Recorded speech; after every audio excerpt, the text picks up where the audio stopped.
जयपुर की चार दीवारी क्षेत्र में समुदाय विशेष को पुश्तैनी मकान बेचने के मामले को लेकर आज स्थानीय लोगों ने विरोध जताया। सुभाष चौक इलाके के चाणक्य मार्ग में रहने वाले लोगों ने बताया कि समुदाय विशेष के द्वारा मंदिरों के आसपास गंदगी और मृत पशुओं के अपशिष्ट फेंके के जाने की घटनाएं बढ़ रही हैं, जिसके चलते हिंदू वर्ग के लोग अपने मकानों को बेचकर यहां से पलायन कर रहे हैं। लोगों का कहना है कि इस संबंध में पुलिस प्रशासन को शिकायत देकर कार्रवाई की मांग की गई है।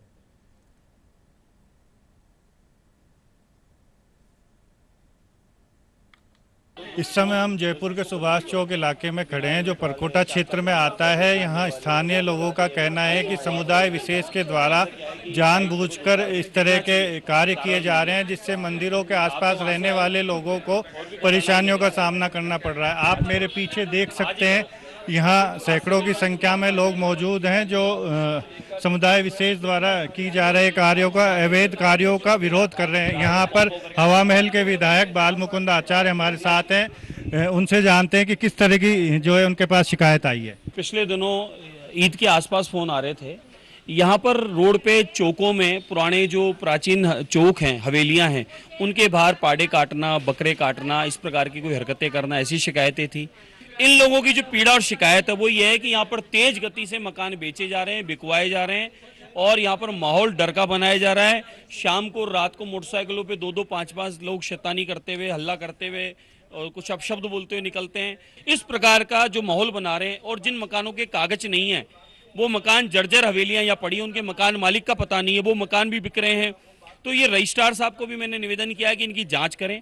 2-2 गुना पैसा देके ये मकान कैसे ले रहे हैं, डीएलसी रेट कुछ कह रही है, पैसा अनाप शनाप देके ले रहे हैं, इन सब की जांच होनी चाहिए। संबंधित अधिकारी आज मौके पर हैं, यहाँ रात्रि गश्त भी तेज कर दी गई है और जिन लोगों ने मकान बेचे, 6 मकान एक साथ बिके हैं, 5-7 मकान पिछले दिनों बिके हैं, उन सबको बुलाया गया है कि आपके पास क्या कागज थे, किस आधार पे आपने मकान बेचा है, किराएदारों को किस आधार पे आप धमकाने का प्रयास कर रहे हैं। किराएदारों को जो दूसरा मकान लेता है वो आके इनको धमका रहा है कि तू खाली कर, ये मकान मैंने ले लिया है।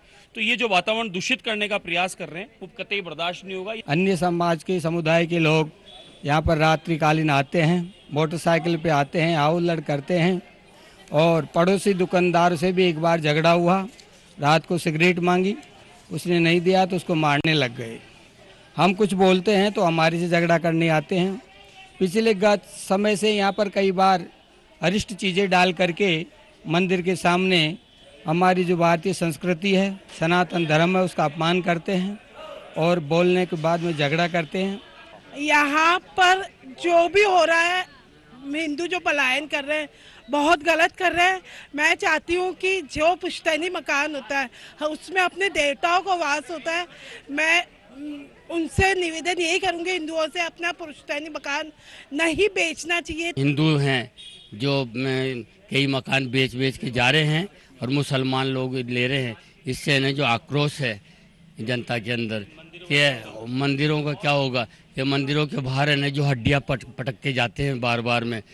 कभी है न जो पहले भी है न जो ईद के ऊपर है न जो यहाँ पे गंगेश्वर महादेव के सामने कट्टा भर के हड्डियों का, मांस का डाल के गए हैं, जिससे है न जो थाना के कर्मचारी कई दिनों तक है न जो यहाँ पे ड्यूटियाँ दी है। ये सुभाष चौक चाणक्य मार्ग का मामला है और ये जो अन्य समुदाय के लोग हैं उनकी नज़र इन गली में मकान खरीदने, पुराने मकानों पे चल रही है। कई मकान बिक भी चुके, गुपचुप उनका सौदा हो जाता है और अपने कई हिंदू भाई इन दलाल भी लगे हुए हैं, वो गुपचुप उनका सौदा करा देते हैं। हो सकता है कभी कोई हिंदू को रजिस्ट्री हिंदू की करवाते होंगे, लेकिन और बाद में उनको कब्जा मोमडनों को दे देते होंगे। हमारे साथ में कुछ अधिकारी भी हैं, उनसे पूछते हैं किस तरह की शिकायत आई है। हाँ, शिकायत मिली है मकान बिकने की, तो इसके सभी पहलुओं को ध्यान में रखते हुए जांच कर रहे हैं। अच्छा सर, कुछ अवैध तरीके के कार्य किए जा रहे हैं मंदिरों के आसपास, उसको लेकर के कोई? हाँ, इनके ऊपर भी निगरानी जारी की है, गश्त बढ़ाई है और सभी चीज़ों को देखते हुए कार्रवाई करेंगे अगर ऐसा हो रहा है। तो ये अधिकारी हैं हमारे साथ में, इनका कहना है कि इनको शिकायत मिली है जिसकी जांच की जाएगी और जांच के बाद में जो भी कानून के रूप से जो भी कार्रवाई होगी वो उसको अमल में लाया जाएगा। जयपुर से मेरे सहयोगी हनुमान जायसवाल के साथ मनीष कुमार शर्मा, डीडी न्यूज़।